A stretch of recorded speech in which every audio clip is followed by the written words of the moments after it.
I have this mouse that was one of my favorites, but it's been not functioning for a couple of years, even despite replacing the battery. So I found this mouse kit, and I'm actually going to print a replacement. So let's go.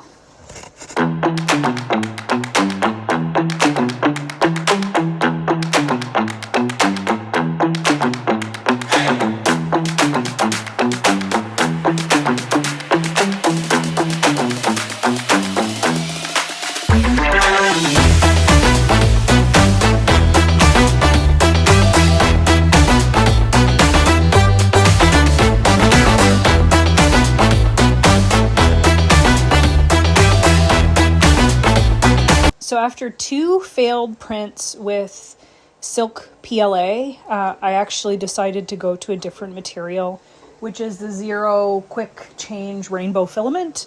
And the print is just about done, so it looks like I will get through with this kind.